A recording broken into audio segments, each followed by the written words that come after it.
Good morning, good morning. Hello, hello.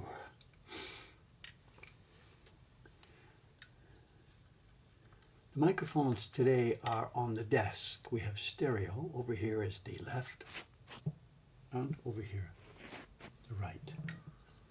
If you've got your headphones on the right way around, or if I've got them set correctly, I don't know.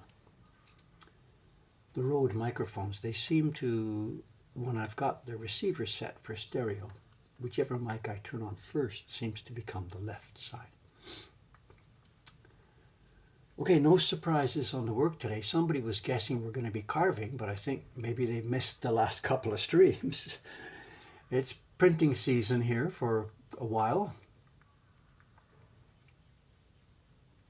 This is the, I think it's going to become called the Landlady's print. We're underway. The key block is finished, and the first color is almost finished. I couldn't quite get it done last night before I decided to pack it up. So we're doing the blue here, and I've got 25 sheets left. Then we've got to re-moisten because the paper's getting a bit dry. So, and then we move on to the next color, which I haven't prepared yet, but whatever. So today, 25 sheets of the blue.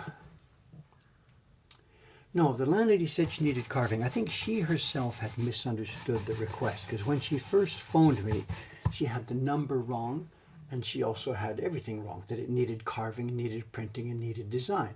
So she must have got a garbled story back in the beginning, or I don't know, or she led me on, whatever. The real story is her relatives who have a woodblock print workshop and have had for, my God, it's 100 years or so, I don't know. Way, way, way pre-war. The workshop is the Nagao workshop. It's the family name. They are relatives of hers.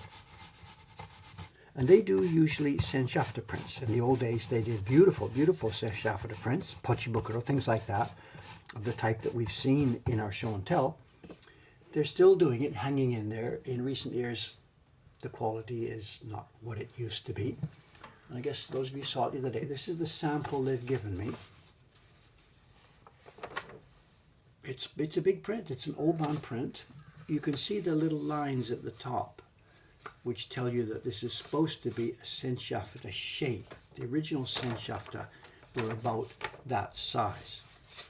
Some time later, they started making them 2 at a time, then 4 at a time, then wow, somebody had the idea. Let's do 8 of them on one sheet with a single picture. So this thing has its roots in the old fuda, the senshafta. The design, is nothing wrong with the design. It might be part of his series. I don't know. This is, I think, well, whatever. But I don't know what they're intending it to represent. But these days, the quality is not what it used to be. I mean, we ourselves are not involved with this workshop at all. The prints are done on a very poor quality paper. The sponsors, whose names you see here, and there may be a multiple sheet series here. So the sponsors' names, the big boys up at the top, like in a sumo tournament. We have the people who put in quite a lot of money for the project, then other people who put in lesser amounts. And some of the names, the sponsors' names I see here, we also see that same name on some old senshafta prints that we have here. So these people are trying to keep a tradition going. There's really a good thing happening here. The problem is that the workshop that's making them and the customers together have fallen into a spiral of making it as cheap as possible. In the old days, it was really cheap stuff because craftsmen were not well paid. They were a lower level of society.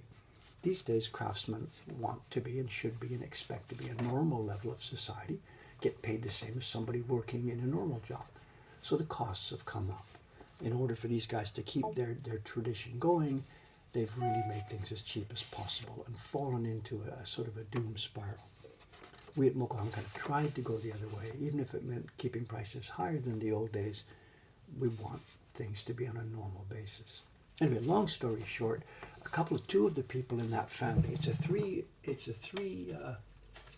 siblings have inherited that company. Their grandfather passed away a long time ago. And 3 siblings, a woman and her 2 brothers, have inherited the company, and they've been rolling along doing the work. At the moment, something has happened. I don't know the dirty details in the background. 2 of them are hospitalized. The young lady, she's older than my daughters. and then her older brother are hospitalized, and they can't finish a bunch of the work that they've promised.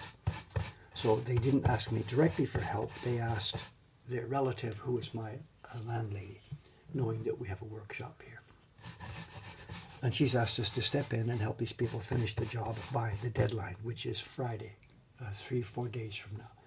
The original story was it needed to be printed, 400 copies. It needed to be carved, and the design wasn't finished. That wasn't true. They brought the stuff over to me the other day, the full set of blocks, and a batch of 230 sheets of paper. I made half of that wet, and on Saturday morning's stream, you saw me do the key block. So yes, this is the work for the landlady, if you're just joining us here. The paper's a little bit on the dry side. It's a new kind of paper for me, and I'm really afraid of moistening it too much, it gets soggy. So I've let it go a little bit too dry. Breakfast.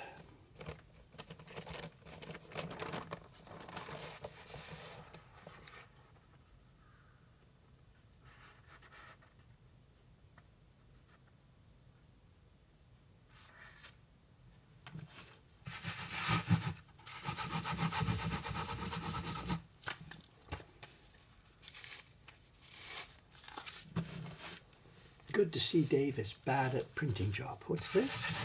I'm not that good at this, but I'm not that bad at this.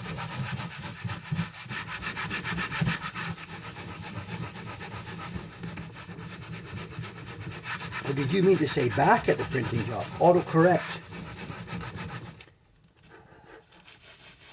Do I ever get stressed out about having such a tight deadline? It's shogunai, you know, that word that I hate to use. You've heard me talk about that. It's shogunai. There's stuff I can control and stuff I can't control, and you know.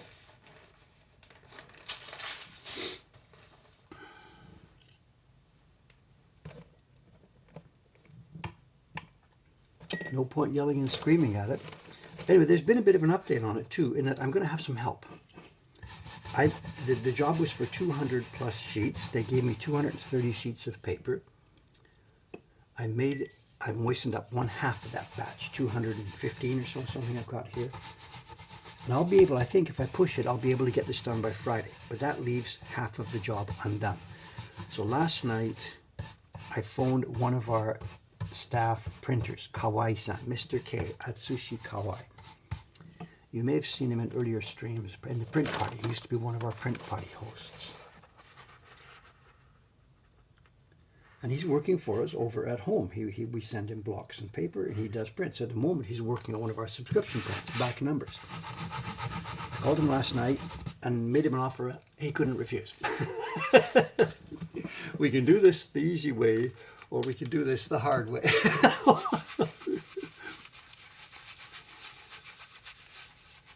Yeah, give me before and after. Just a minute. I want to get going here. Just a sec. I'll give you a before and after just a minute.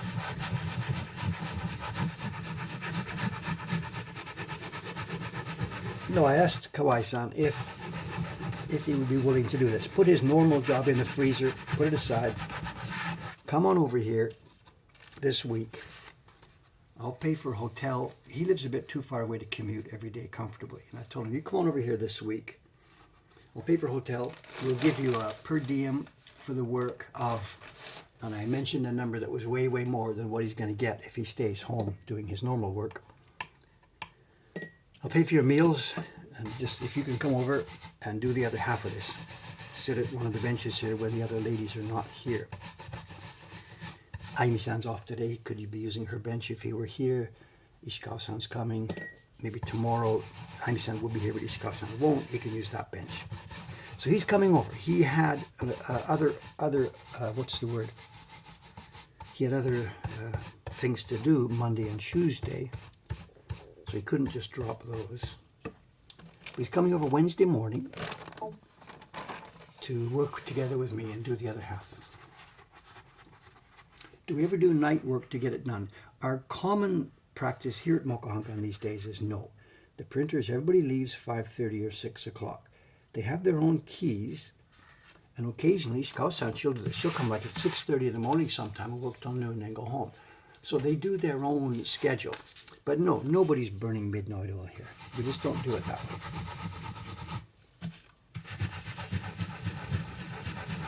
But that's what we'll be doing, me and Kawai-san, that's what we'll be doing this week.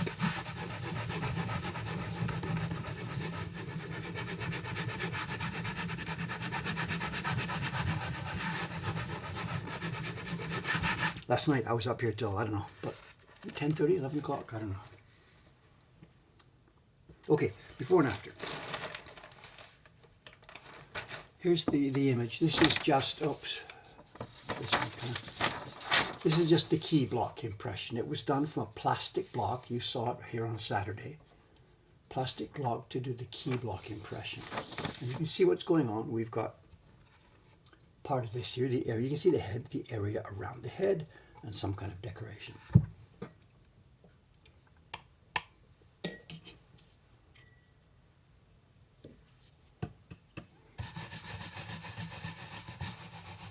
Some of these colors will be applied deeply, that red and the green, but this one is a light background tone.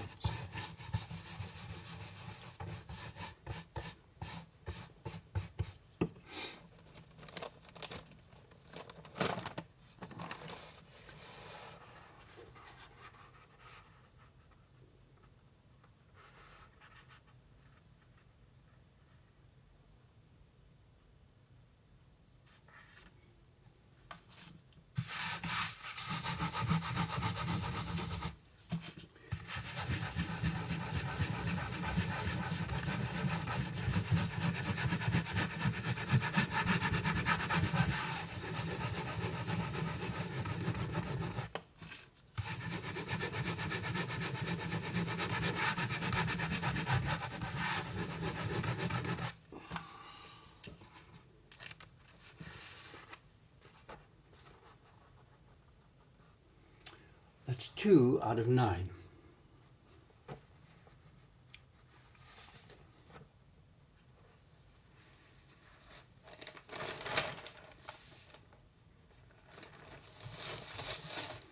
Okay, what else is going to be going on today? I have a stack of stuff we have to show. So let me do 25 sheets. Let me do about 13 or so sheets, about halfway.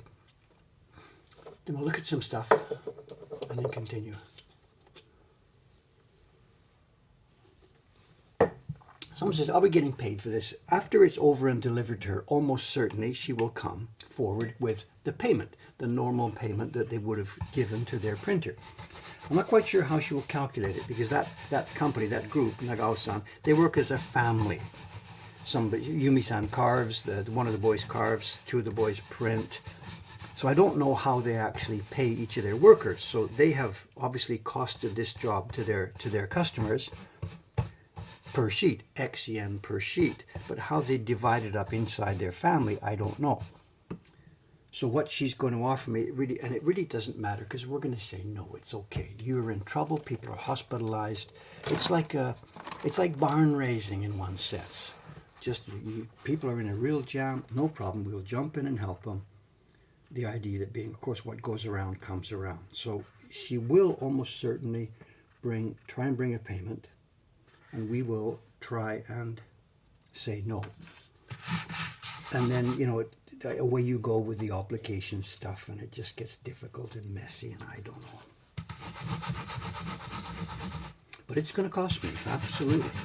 I have to pay Mr. K. I'm not going to ask Kawai-san to work for no obligation. So I will pay him.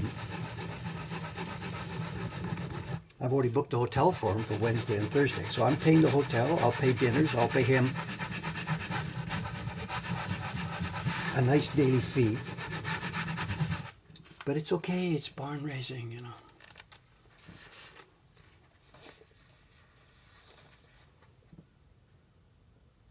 So money's not a problem, it's not a factor.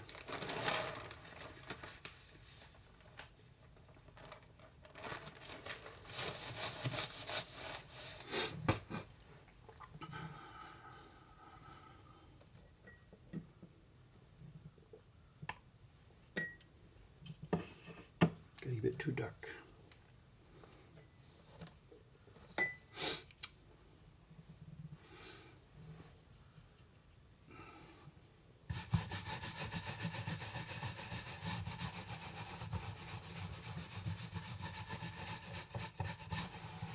Okay, something I can ask a favor here, not related to the work we're doing here, but just a curious little favor.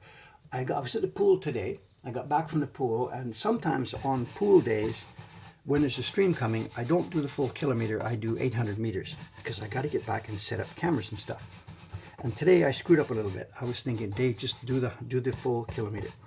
So I did the full kilometer, but it meant chaos running back here. I did get time to grab a coffee from our machine on the second floor, but a bunch of stuff didn't get done, and I forgot to set up the outside camera. I didn't forget. I wrote right up here. I got 2 minutes left, so my apologies. There's no outside camera today. I'll get that up for the next stream.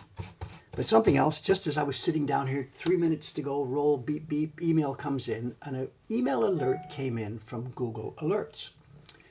And I haven't had time to look at this, but if you guys can maybe peek at this, it's a news alert from Google, and it says Uniqlo collaborates with Japanese woodblock publisher Unsodo to release ukiyo-e-inspired clothing. Now, I haven't clicked this link. I haven't seen what's going on. But if somebody's got a minute there, can you maybe Google that up? What is going on? Unsodo, the publisher in Kyoto, who we have some of their prints in the shop, maybe they've got something interesting going on.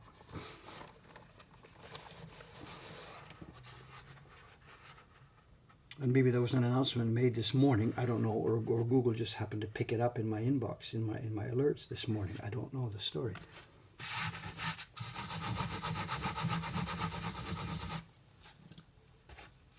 Yeah, Uniqlo has been doing Japanese art clothing for a while. I know that. They've been doing the Great Wave and all that kind of stuff. We see people every day, with no exaggeration. We see people in our shop every day. So, the Edo Animals, Japanese, John, these are old links. There's something new going on now. They've announced some kind of collaboration with Unsodo. They've been doing ukiyo-e for years.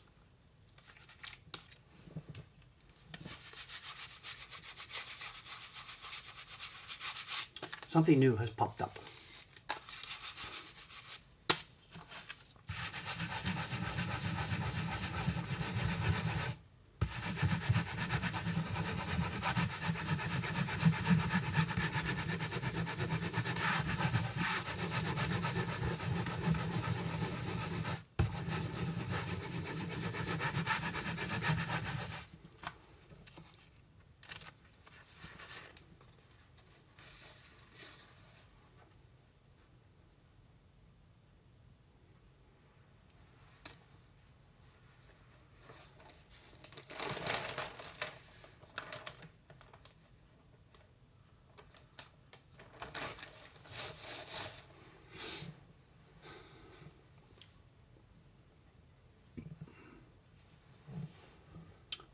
Was the alert in Japanese or English? Good question. I just read it to me. It was an English alert. It links to a website. No idea. It links to a website .ir. .ir. Iran? I don't think I'm going to click that, actually. Where is .ir? Ireland, maybe. Anyway, I don't know.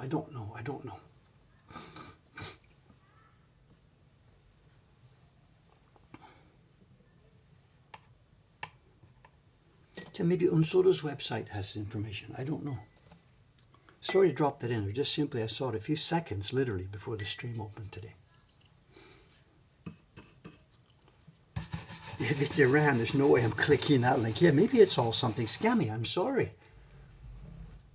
Oh, somebody's coming up.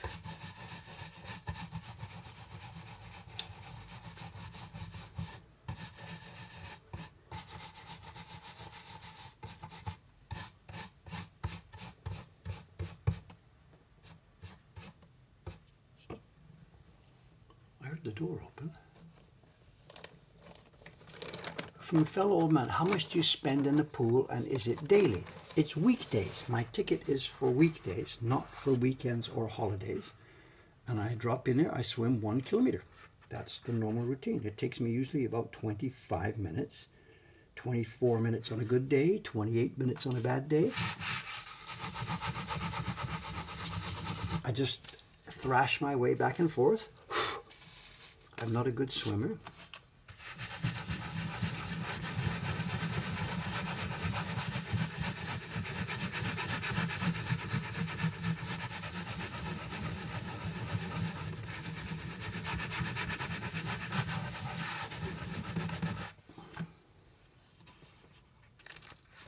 Why are people posting Uniqlo links?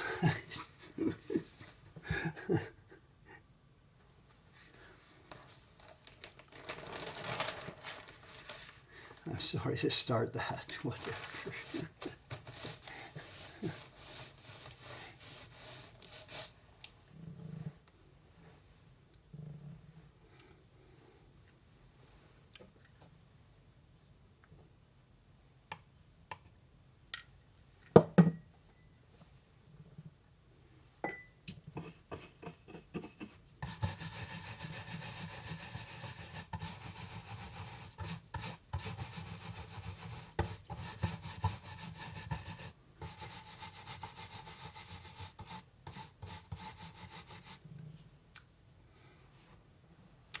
Okay, I'm sorry then if I've linked to, if I've talked up something bad. I don't know.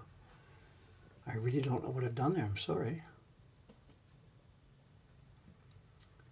Uniqlo and Soto ukiyo-inspired clothing collection. Whatever, I'm sorry. I'll try and find something about it later. Whatever. If anything, if I can't find it, I can just phone the Unsodo people. Then they know what's going on. Or if you just go to the, should I try it? If we just go to the Unsodo website.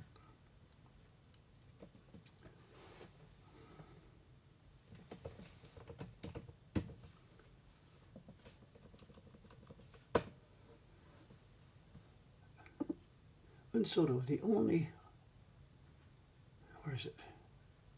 Unsodo is the only publishing company in Japan that publishes woodblock prints. Nothing about it there. If we go to the Japanese site, shouldn't get sidetracked.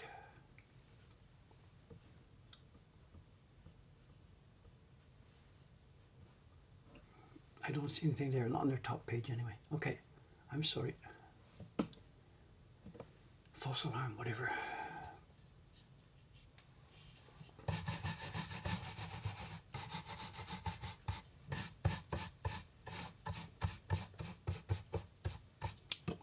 The paper is a tad dry. It's a bit drier than I want here, you know.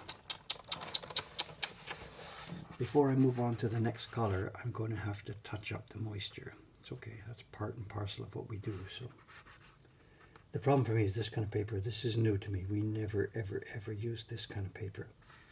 So it behaves in a way that I really don't know. It stretches in a way that I'm not familiar with.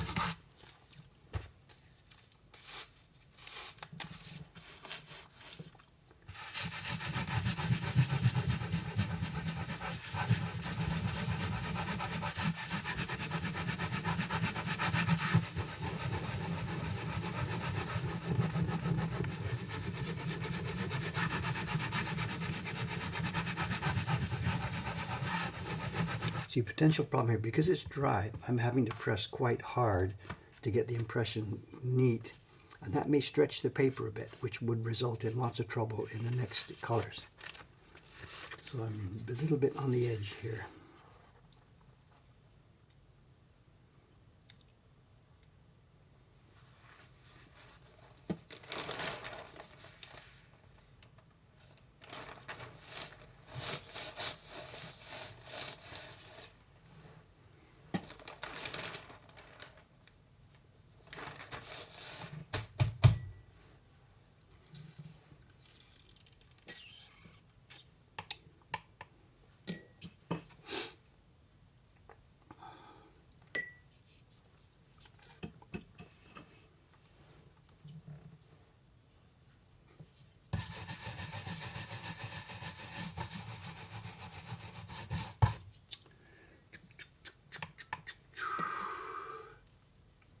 Would you use a roller for the color blocks? No, the roller was only required for the key block because it's a plastic block. These color blocks, I can't imagine using a roller for these. It makes no sense. And you can see there's an area around each of the color blocks where they have, of course, they've printed them in the normal way. All the color blocks, you can see they've been printed by a brush in the normal way. I can't imagine trying to roll on ink for all of these. But for the plastic block, there's really no option.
You can tell from the sound that the paper is kind of crappy.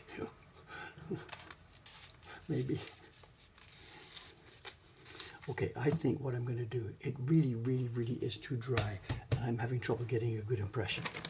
So what we've got to do, let me re-moisten. There isn't very many sheets left here, but let me just touch up the moisture a little bit.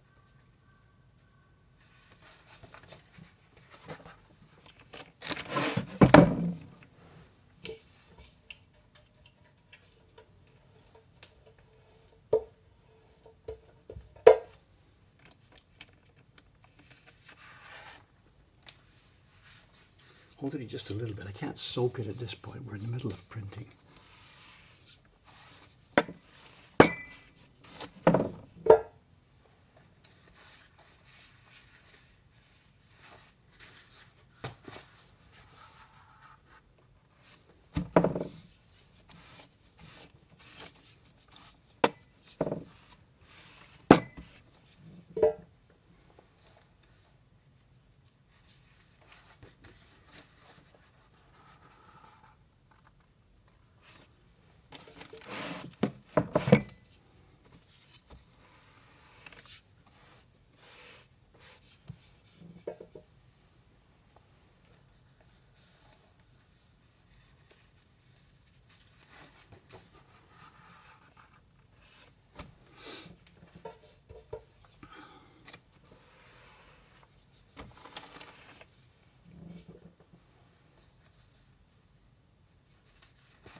Why the brush? The paper's a bit too dry, and I'm just touching up with a little bit of moisture, nowhere near the same amount of water that we jam on when we're first starting.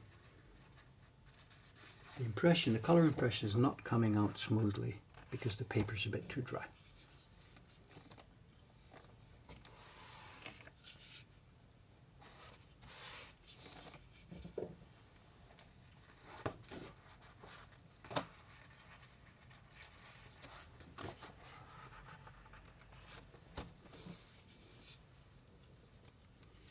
Yeah, these are the ones that are supposed to be finished by the coming up Friday.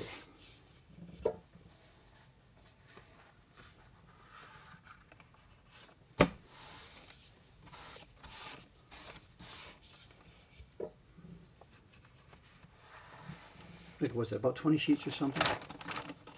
Let's let them sit for a few minutes. Touch up the newspaper as well.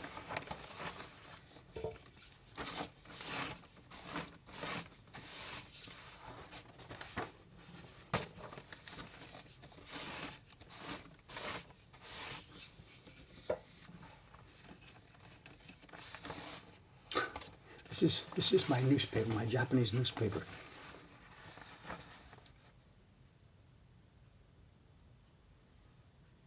This is the Japan News, which is the English version of the Yomiuri Shimbun, the daily Yomiuri.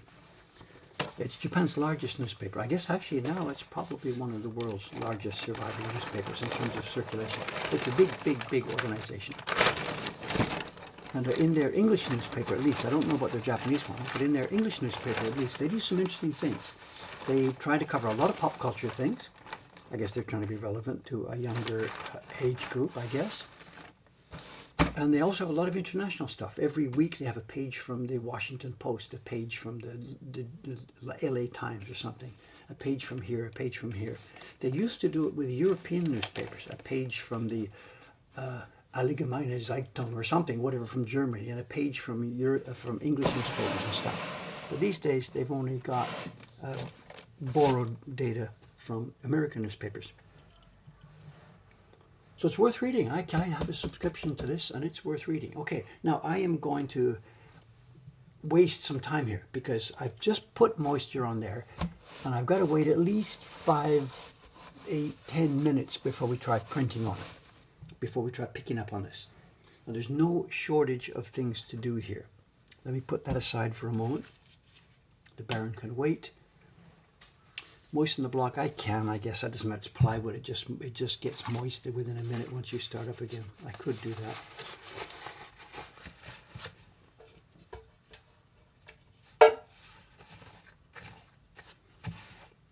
It's not like a cherry block where it sort of soaks it up and you run for a year or whatever, you know. It doesn't really need this, but whatever. It helps to keep it wet. Okay, so for 10 minutes or so, we have to do with some other, so early show and tell. I don't know, we're going to mix up. We've got a bunch of stuff. There is an actual official show and tell package, a book that we received to talk about. I have something that was dropped off by a mule yesterday. When I say a mule, I remember what I mean is somebody came in the shop and said, Dave, my friend in America is a fan of yours. He can't come right now. He asked me to put this in my baggage and bring it across. I joked about it being a mule. Did you trust him? But whatever. So yeah, so we'll open this. I assume it's going to be a print. We have another package. Somebody left this on my desk downstairs when I wasn't there and they ran away. And this looks like a small frame. So I think that's also going to be a print. So we've got a few things to look at. But also this one, which came in yesterday. I know what's in here. This is not from a fan.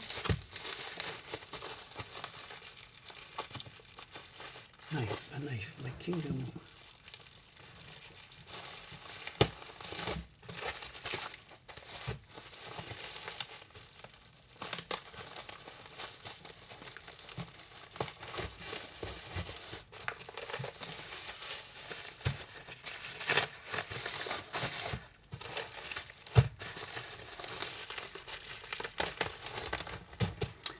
It's a package of prints from one of our printers. This is Chiharu-san, who lives out in Nagano. She works for us as a full-time printer quietly at her home in Nagano. She lives with her young son and her parents. Peaceful, beautiful life in the countryside of Nagano, making woodblock prints. We send her the blocks and a paper and a sample, and she sends back decks of finished prints.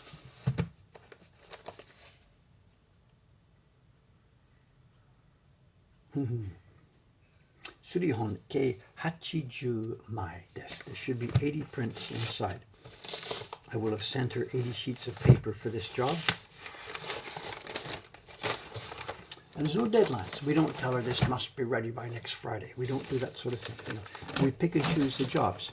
We have a calendar in our manager system, which she has access to. When she's doing one job, when she can see when she'll be finished, she jumps ahead mentally, opens our calendar and puts in the date. Like today's the 17th. She's doing a job now. Maybe she will open the calendar and put in November 25th, please have the next one ready.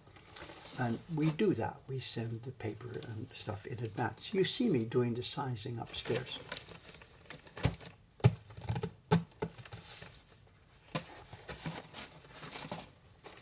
And here's the print. It's one of our old ones. This is one that was in my Surimono albums back in 1999. I carved this. It's designed by Koryusai, and the original is in the Victoria and Albert Museum, and it's done in a couple of shades of grey. But maybe I think there's a dirty green in there somewhere. It was in the early days of color printing being invented. So back in 1999, I was thinking I was a really cool guy, whatever. I dressed it up more like a Shinhanga print. I put in more gradations, more colors. The idea being that if that technology had been available back in the day, they would have done something like this. So I'm very, very happy with what I did. It's a little bit awkward. Some people may not like it. I colorized an old print. Now, in the case of the movies and stuff, this can be a contentious issue, and whatever, I did it. If you don't like it, that's fine, but I don't think it degrades the original concept at all. Mandarin ducks are colorful, and they would have put color if they had had the technology or if they could have afforded it. Has someone got a link? Yeah, John's got a link. The VAM, Victoria and Albert Museum. That's the exact original that I copied. I took a link from there. I don't remember. Maybe they sent me a negative. I'm not sure. They did cooperate, the V&A, when I went in there to look at prints. And she's done a beautiful job. I think I did a pretty good job recarving and getting this ready, and she's done a beautiful job printing. So this will now go in the shop. And actually, if I can do this, just a sec. Let me go to our manager system. Inventory control page.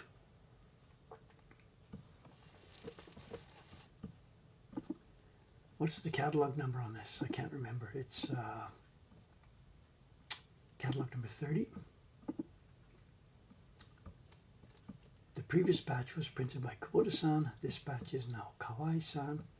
And we're going to change the status to available. Bingo, it's now up and running. It's number 30 in our catalog. And let's peek. I gave her 80 sheets of paper.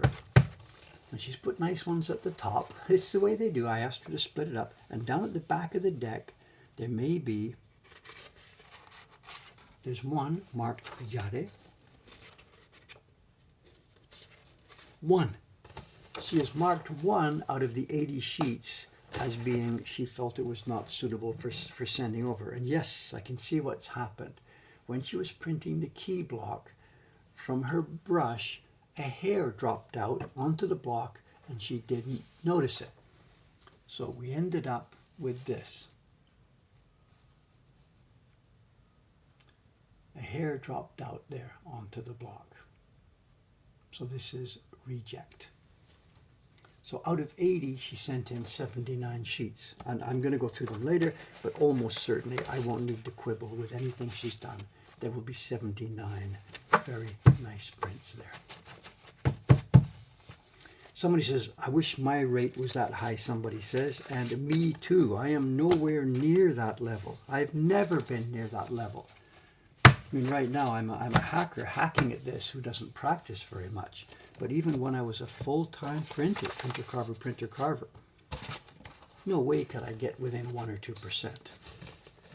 This lady is good at this. Really, really, really good. Is she the Otani of I don't know. Someone says you wouldn't notice that. You would, you know, I mean, I noticed it right away. There's the print. What's wrong with it? Boom, you notice it right away. I'm doing this today. You've seen me a minute ago. You saw me print, take the sheet, put it off. 1, 2, tick, tick. 2 or 3 seconds, I look at it, and I got to find any mistakes right away, because if something's going wrong with the blocks or registration, if you don't notice it, half hour goes by, you've printed 100 sheets, they're all no good. That little hair that fell onto the block, it could have stayed there for the next print and the next print and the next print. You've got to be, what's the word? Eternal vigilance. Eternal vigilance.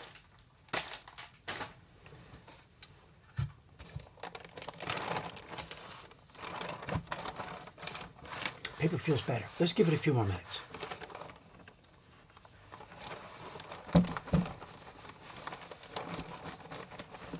Paper feels much better. But let's give it a couple minutes. Just mixing up our order today. It's 8:40. I can order one. Now, this was left on my desk, and all I can assume, that must be the same writing, right? That's the same person? Yeah, I think so. So I assume we can open it on stream, but let me peek first to see if it's going to be okay.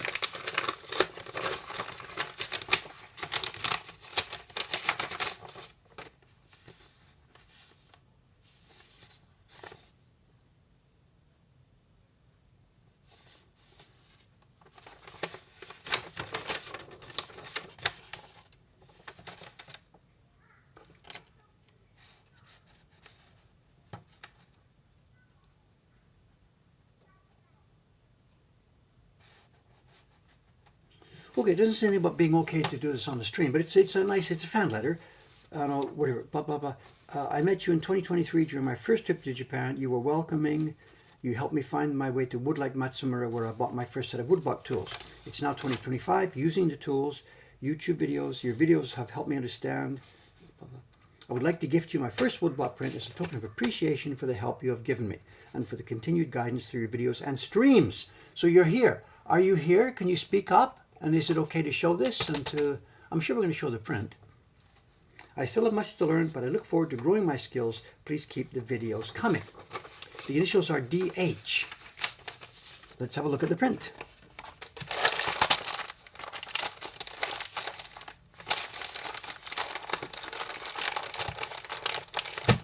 Gotta get a knife. Gotta get a knife.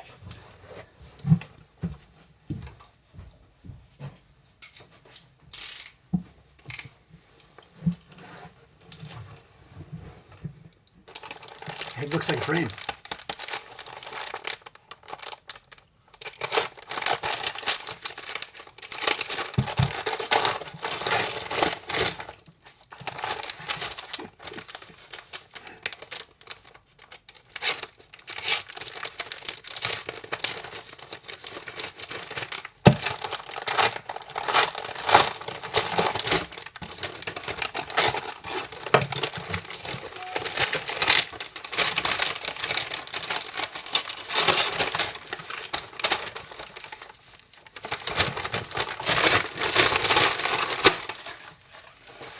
One layer.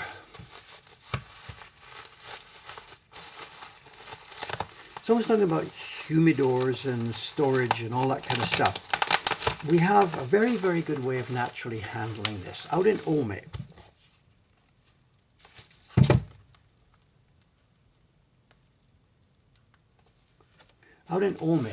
our home is not centrally heated. It's not very well insulated.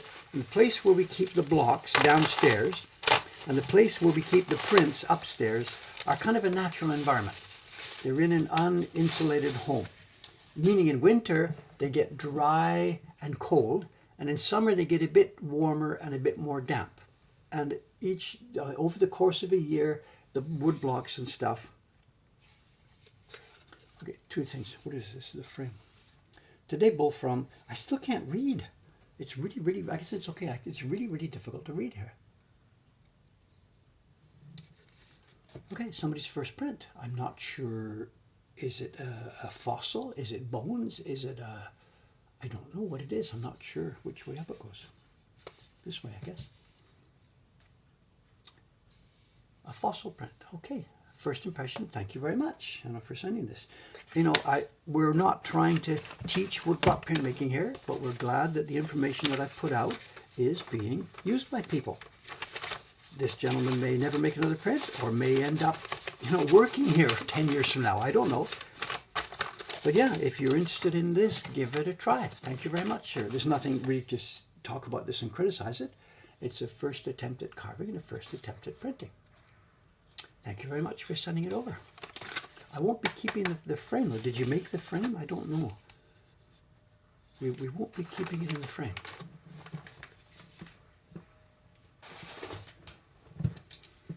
Thank you, sir. Okay, let's do some more work first, and then about 8:45. There will be a show and tell at the end here. I've got another one to open still as well, so let's keep going. Back to our regular programming.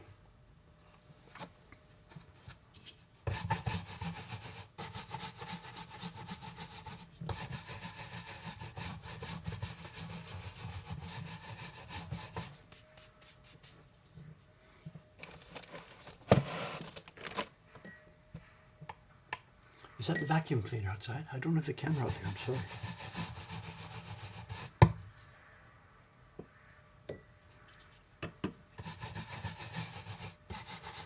Now the paper is a bit more moist and it's going to be more difficult to hold. Dry paper is easy. You could hold it, manipulate it, whatever. The more damp and soft the paper gets, the more difficult it is to actually physically hold. And this is large paper. Yeah, woo, woo, woo, woo, woo. Be careful here.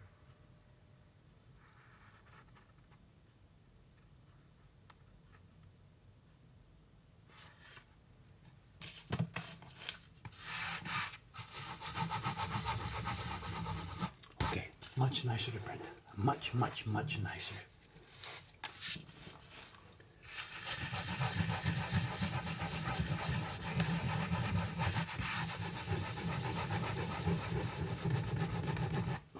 should have done that first thing this morning.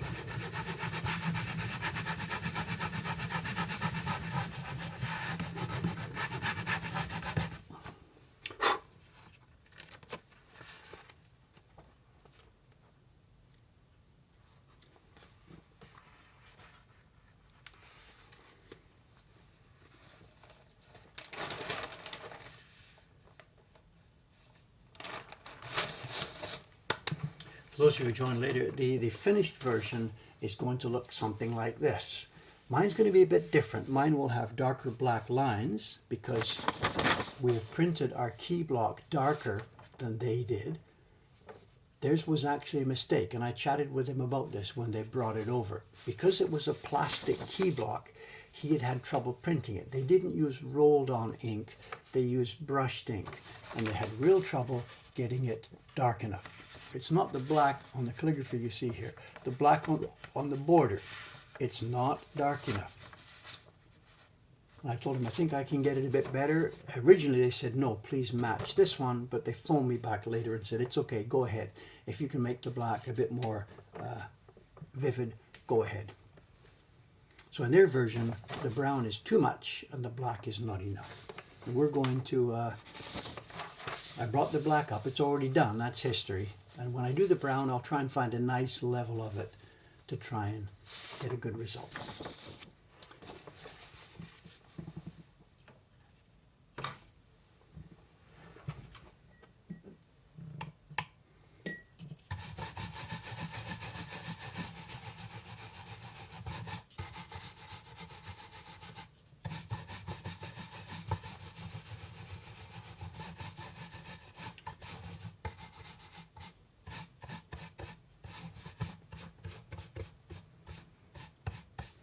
So this will be my work this week. I'll be doing this all day today, all day tomorrow or Wednesday. I'll be still at it Thursday. When we come for Thursday's stream, I'll be still sitting here, same time, same station, working on this. But at that time, I will be joined by Kawai-san in one of the benches behind me or beside me. So there'll be two of us working Thursday on this project. So you'll get to meet him then.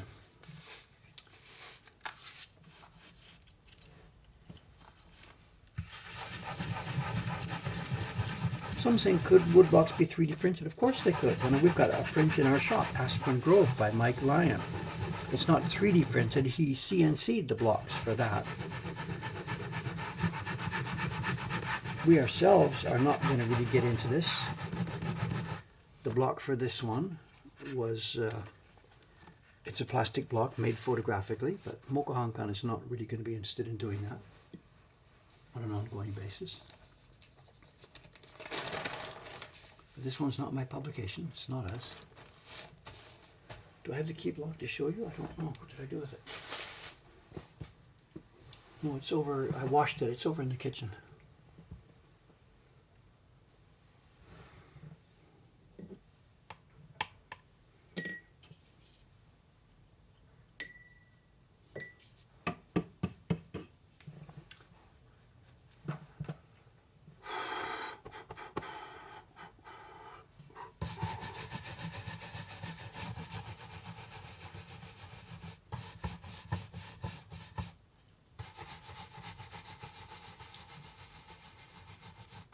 What was the name on that 3D printed print? The one in our collection is not 3D, it's CNC.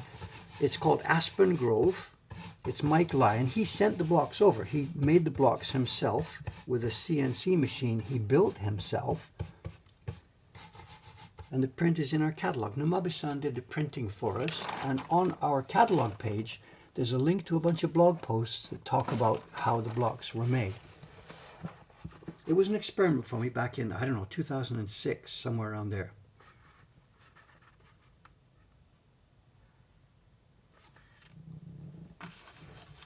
But in our current catalog, you know, the ones we're making now, we are not using 3D printing.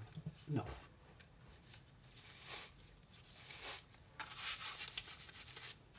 Yeah, there should be a link from that catalog page that somebody's put in. There should be a link to blog posts showing how the blocks were created.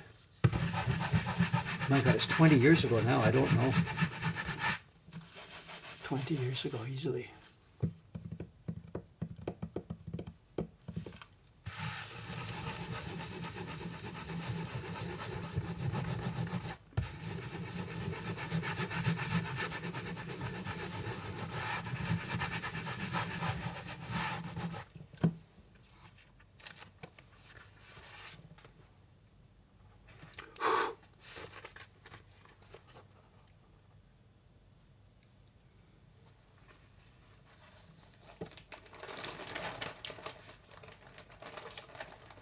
Nanda, PayPal test item is in there, is it?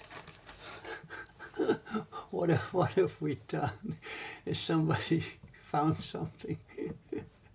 ちょっと待ってください。Nanda, what have we got now?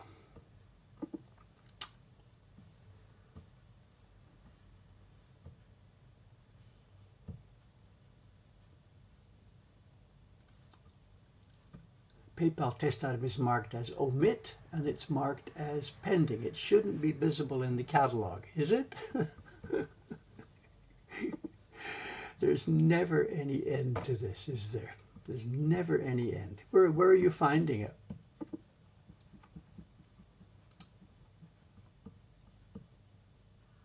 I don't see it. Where are you finding it?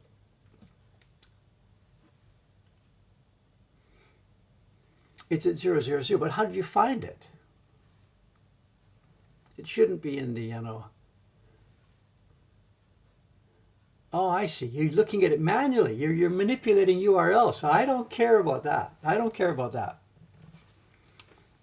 You type it in manually. That's it. You get what you find. You go ahead looking for treasures. I don't care. There's more. Well, no, whatever.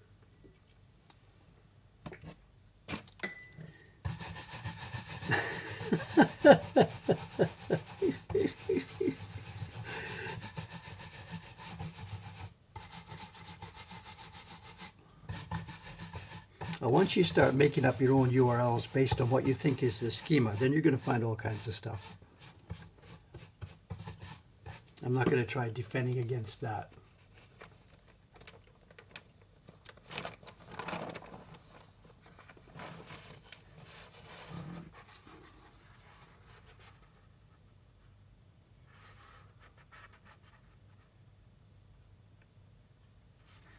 We get this all the time, thousands every day. When I look at the server logs, I can see the access to the website. There's robots. There's way more robots visit the website than human beings. And they're looking for WordPress, you know, they're trying to get into a WordPress database and things like this, you know. They're trying out random URLs on the website.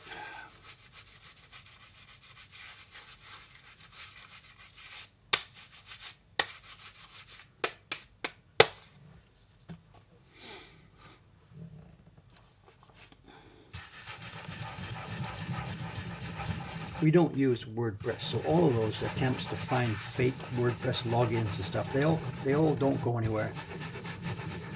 The CMS for our website is custom. I built it myself, so there's no way robots know how it works or what goes on. So anybody trying to probe for WordPress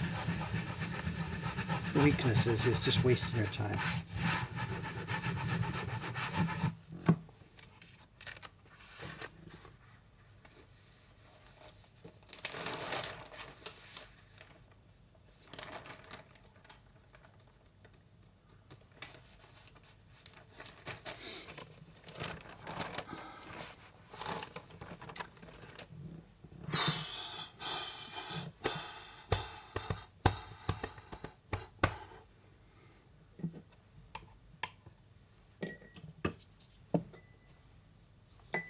How's the time? 8:55. I think we're okay.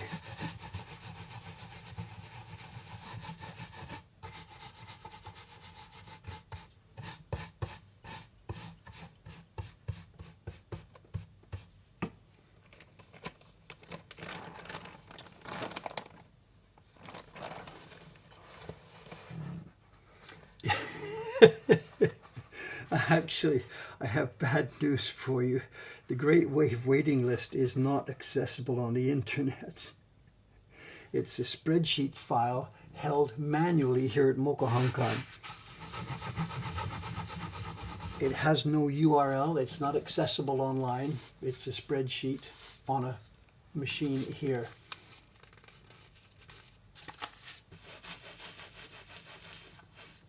Not handwritten, but what did I say? It's a... whatever. I'm not going to say too much about it because it just makes trouble. But there isn't any way you're going to be able to find it.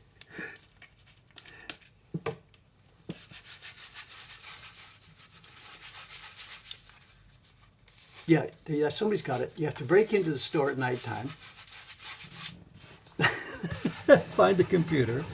It's actually, that computer's password protected, so that's your first little barrier. Figure out which computer, get into it, find the spreadsheet.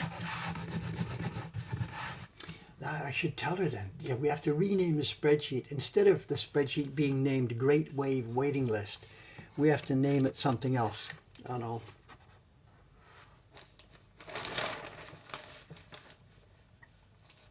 So that the Midnight Hacker, the password is my birthday scrambled.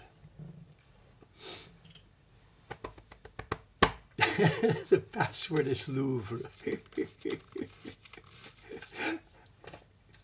So, garbage removable schedule. So, actually, that's what I was thinking of saying just now, but you beat me to it. So,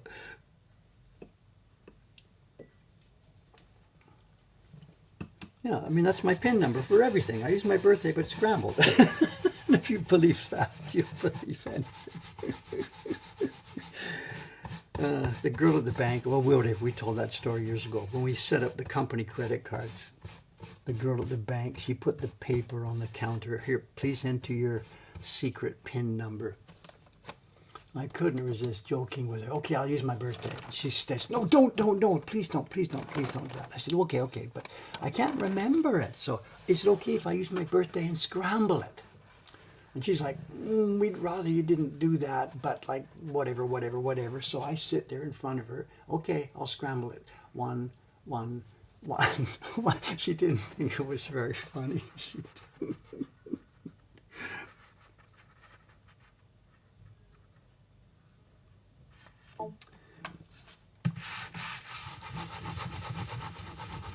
When I was a kid, the advantage to my birthday was that at school, it was what they used to call Remembrance Day. Or no, it was called Armistice Day, I think, back then.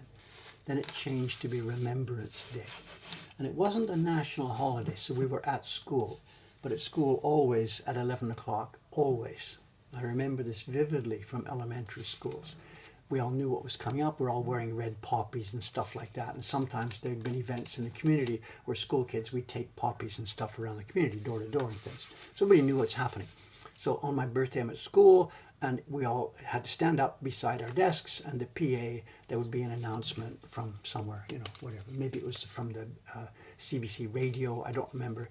There was the Prime Minister or something would give a small speech of thanks. It was probably a prayer or something. But remember that, at 11 o'clock in the morning on my birthday, in school, we all stood next to our desks and listened to whatever was coming through from the PA. I don't have any idea what they do now. I don't know what the culture is over there.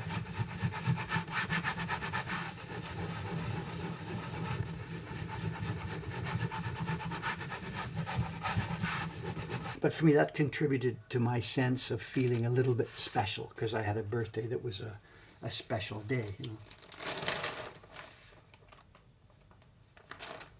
And nowadays, something special about my birthday is the joke about the PIN number, so whatever.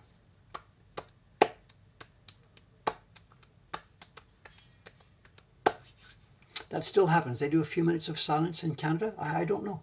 I'm not there,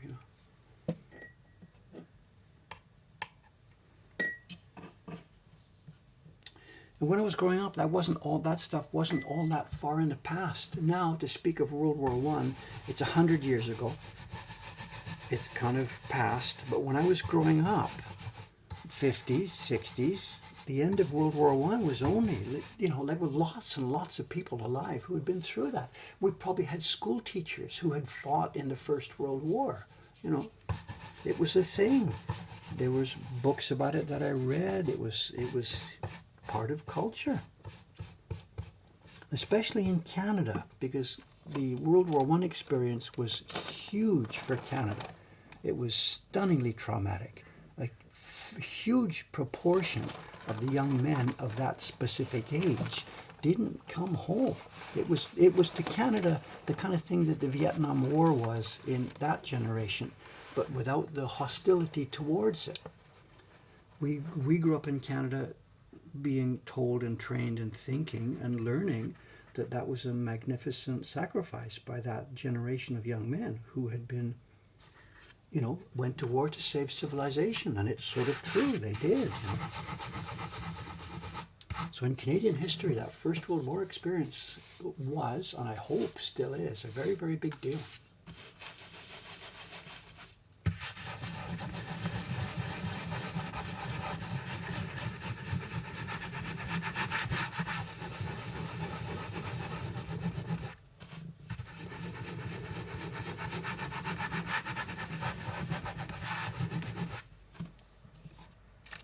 The printing's going much nicer with this moistened paper. The impression is smoother, the registration is pinpoint. Before I start the next color now, what I'm going to have to do, there's 100 plus sheets in this stack. Before I start printing the next color later this morning, I'm going to have to go through and moisten, not the group I just did now, but I have to moisten all the rest of the ones in the stack. It's not an easier time. It's more difficult to place the paper because the paper is floppy and soggy, but I'm having an easier time printing it.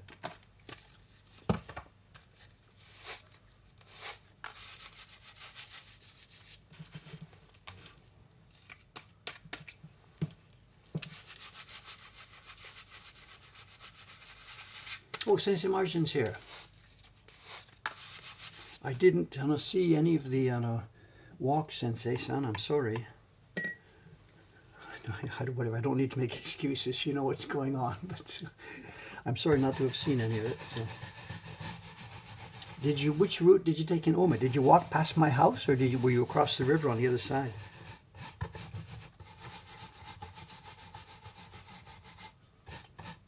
If Sensei Margin, well, he must have walked through Ome. And one of the nicest back street walks through Ome was exactly in front of my house. So I don't know. We had tried to tee it up earlier when Sensei was planning that walk, that if he could do it on a day when I was out in Ome, I would meet him up partway through. We'd walk together for half an hour or so. But he got tired of waiting for me to figure out a good day.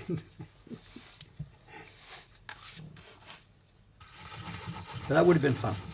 One day, sir.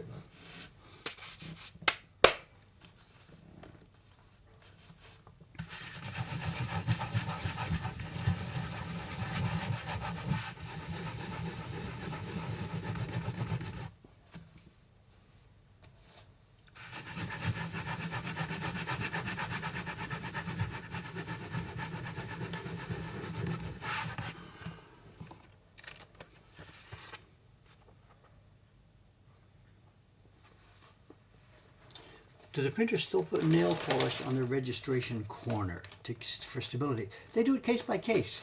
I know Ishikawa-san does it more often than I do because she's really sort of worried about this. On the small prints that we're doing, the DF series, things like this, I wouldn't do that. She's doing it to be really careful. On this paper, mixed feelings. I know this one's a big one and difficult to register. And I'm finding already too, actually, that because this masa paper is so soft, I'm really having to take care of this corner. So it kind of would have been a good idea if this thing did have nail polish on the corners. Did I have time to think about that? Not really.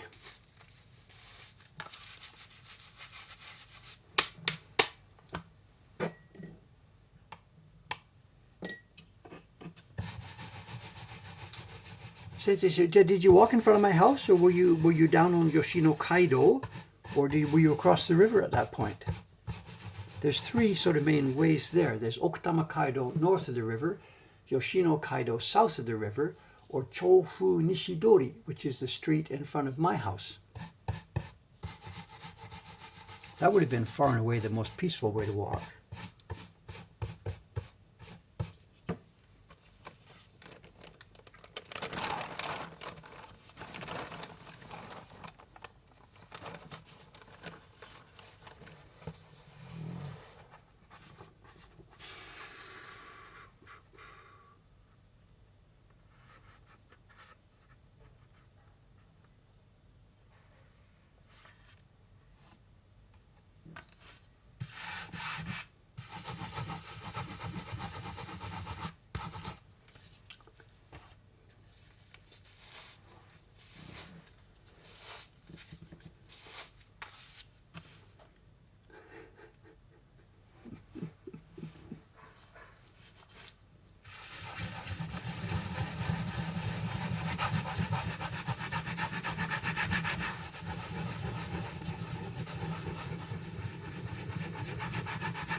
Okutamakaido, which is on the north side of the river.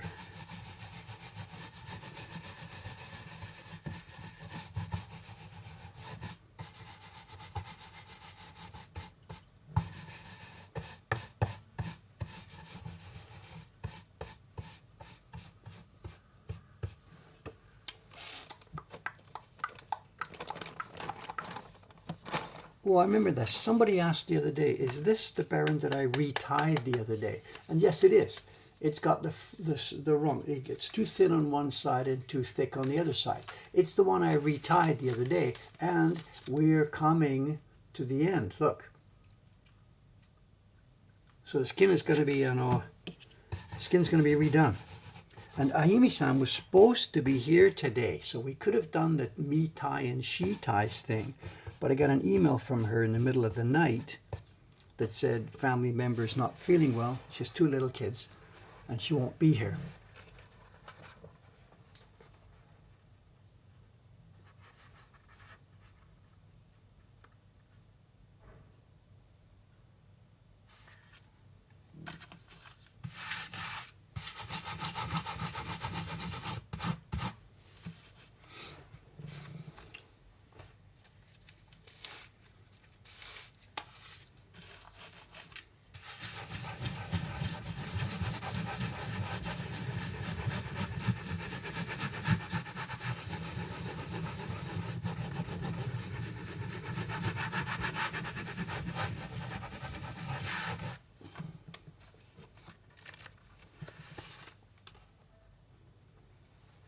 $9.09. How many have we got left? I think we're coming right to the end of this batch.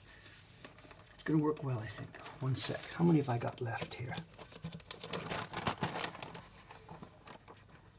1, 2, 6, I think.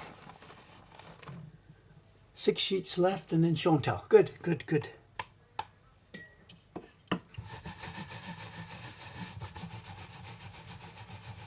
Also, something else to mention. Did you see this?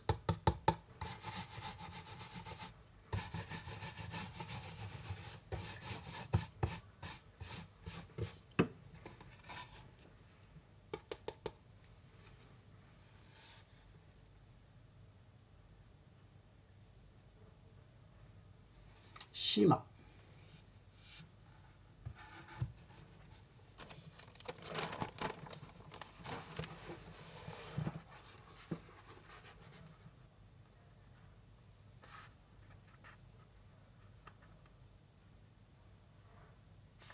You get it? Yeah, John Becker's got it, yes. Shima. And we need it because the paper could sag in the middle, but it's really dangerous for 2 reasons. If I happen to touch it with the brush without noticing, then it'll print. And if I bang it here, it'll leave a mark on the front of the paper. So you have to be careful with Shima. I'm going around it here. It's right there, and I'm going around it.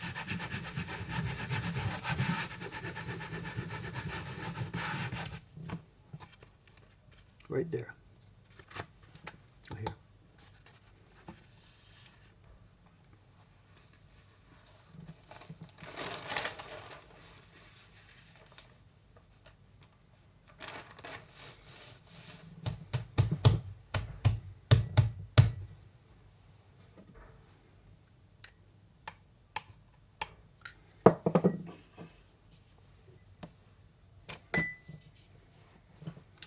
How many colors are there?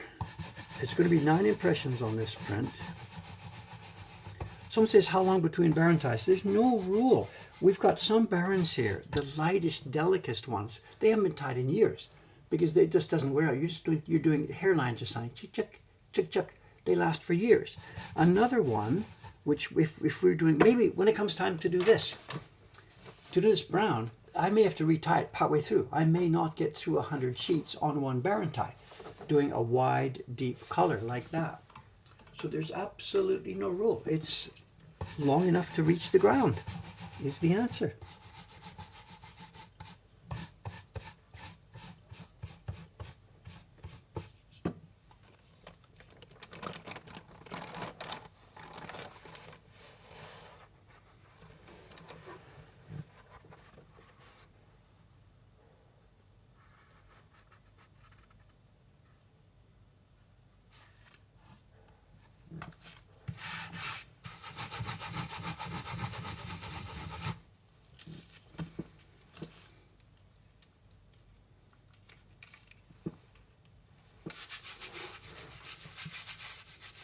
Is 9 a lot? Again, there's all kinds of work. We have prints in the shop with 20, 25. People for spectacular work have made prints with hundreds. Paul Jacquelet's prints had hundreds.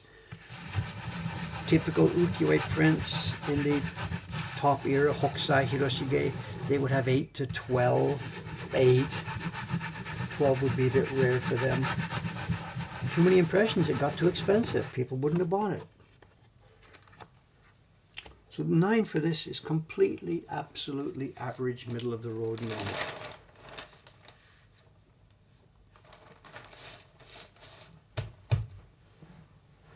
Bathing Lady is 2, yeah.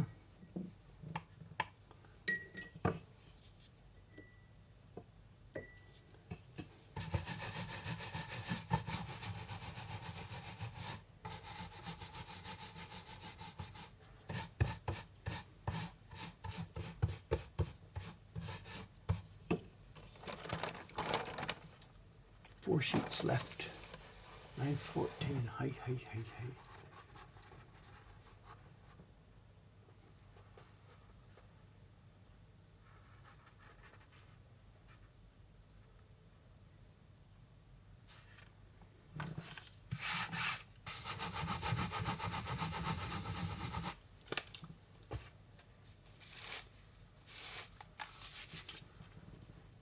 What's the largest print ever done? I don't know, no idea. And it's a big deal in printmaking schools and colleges where they get big sheets of plywood, they chop them up, and then they call in, I don't know, what are they called? Steamrollers. I don't know the current word for a steamroller. If you're curious about large prints, if you Google steamroller woodblock print, you'll find lots of people playing with that kind of idea. There's maybe an art festival, they have big sheets of plywood, they hack designs into them, throw big paper on and roll the steamroller over the back of it. We're not interested in going big, it's just nothing. Our work is small scale, delicate work. Going big there's no merit for us. It's not the attractive work we want to make, it's not marketable, nowhere to display it, it's not fun to make.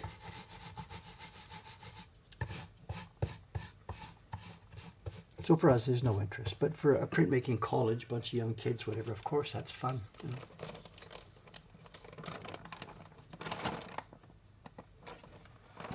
It's the thing, if you just Google it, you'll see lots of pictures.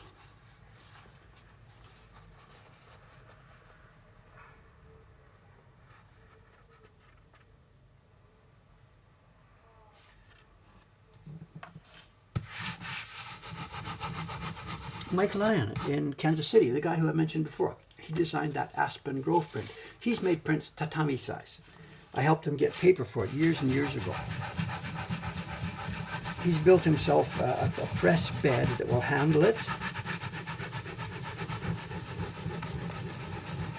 I don't know where they are, but on his website somewhere, Mike Lyon, he will have lots of information and video about prints that are the same size as a Japanese tatami. Carved on his CNC machine and printed by him by hand, quote unquote, in his press. He's got a press where he rolls and rubs and rolls and rubs, whatever. And he's carving on wood, plywood.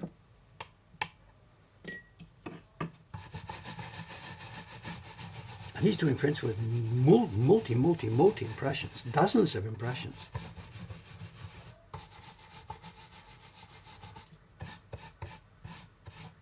I don't think he's still doing the same thing now, but he went through a phase, or he tried experiments where he was doing that. Fun stuff. 2 sheets left here.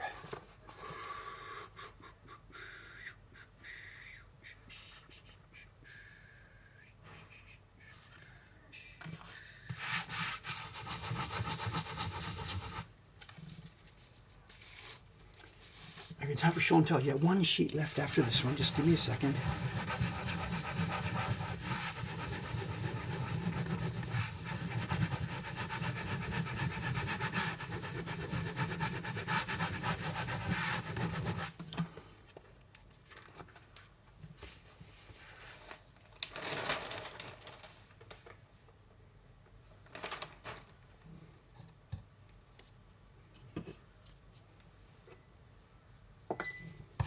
Okay, here's our last blue. For me, that means 2 colors down. The key block and the blue are now done. It will be in a moment. 7 left for me. And then I'll be joined Wednesday morning by Kawai-san, Mr. K we call him. He's going to do 100 sheets himself. There's no way we're going to be finished by Friday, but we're going to be finished. We'll get it done for them. I can't let their deadline become our deadline. We can step in to help them, but whatever.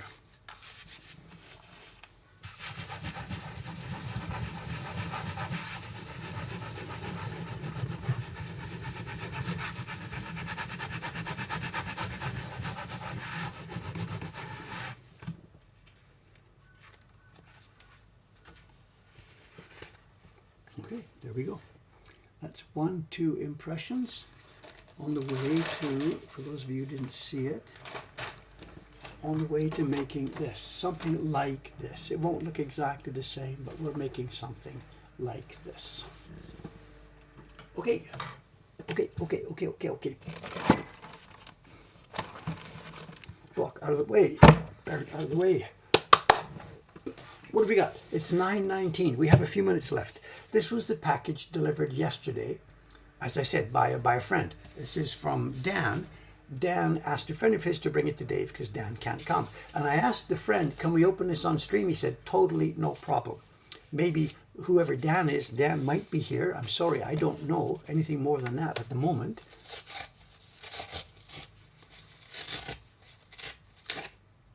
Is that you then? Spooky Menuki?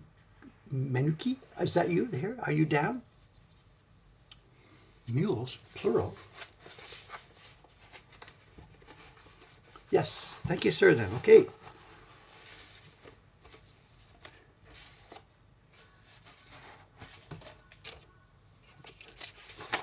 We have somebody with some experience here. I don't think this is my first print. If it is, you get a job. Start tomorrow morning.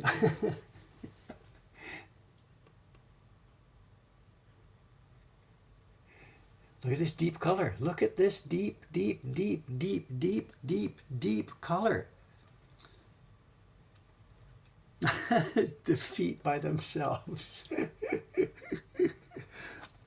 Can I take, I want to look at the back of the paper. Can I take it out?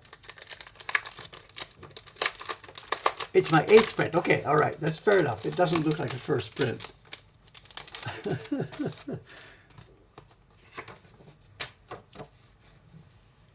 Not sure what kind of paper. Is it a Western paper?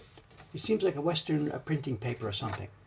Good print through. You must have moistened it for printing. Very nice, rich, deep color. Okay, some questions. Is this a Baron or are you working in a press? What are you rubbing with to get such good color? Torinoko paper. It's calendared, very smooth. I don't see any, it doesn't look like it's hand-rocked paper. Very smooth, very hard. You must have moistened it very, very nicely. Murasaki Baran.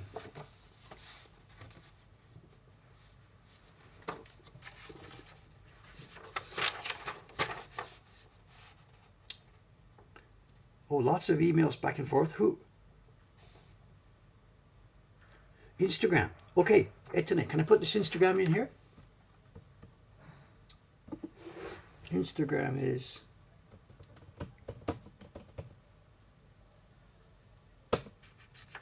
And Twitch. Oh, Twitch handle spooky. Okay, we know your Twitch handle. Okay, good.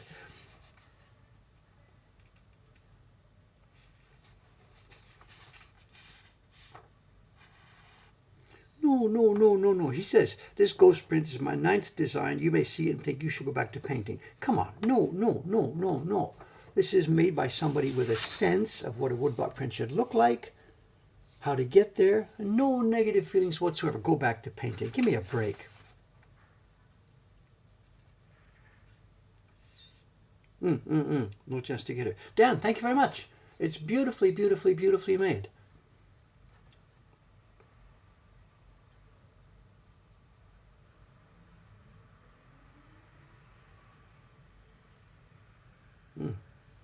Okay, it's a thank you letter for the kind of stuff that we've put out here. A little bit too over the top. I'm not a treasure. I'm just a nice guy having fun making woodblock prints and sharing. But yeah, thank you for the enthusiasm and thank you for the friendship expressed in the letter here. Thank you.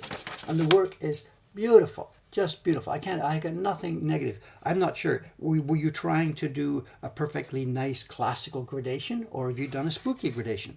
A little bit. The block looked like maybe it was a bit dry. If you were trying to do a smoother gradation, then absolutely the block was too dry in this place. Dave here, when I was trying to do this, I made the mistake of moistening the block entirely, trying to do a gradation, and there was so much water everywhere else it became chaos. So the block doesn't need to be moistened here, just in that strip. If that's what you were trying to do, I don't know. It works fine just like this.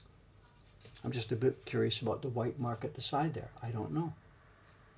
Very nicely made, sir. Thank you very much for showing us, sharing it.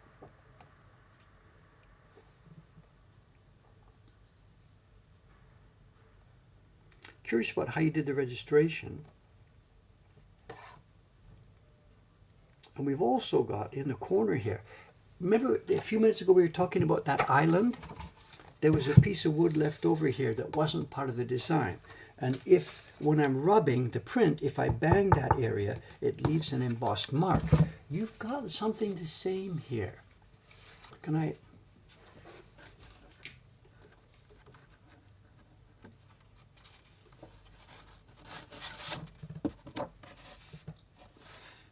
Here, in this corner, one of the color blocks, there's an embossment here, and there's funny embossments along the side here. I think maybe, for example, the color block for the orange might have had some cutout around it, and you've hit that with the Baron. So for my taste, I would get rid of that kind of stuff. And maybe what it is when you're printing, you've got a light on top, and you can't see the shadows. We here at this workshop, always the same thing. If I zoom out, every one of the printing benches here is set up so that we print, and for Dave, a lefty printer, I put the finished print to my right, and then I look at it, and behind it is the window. So I'm looking at a raking light, and I can see if there was some of these dings or pops or whatever in it. The other printers, they're right-handed people, they flip over to their left, and they all face the other way so that they look at the print against the window. So I don't know.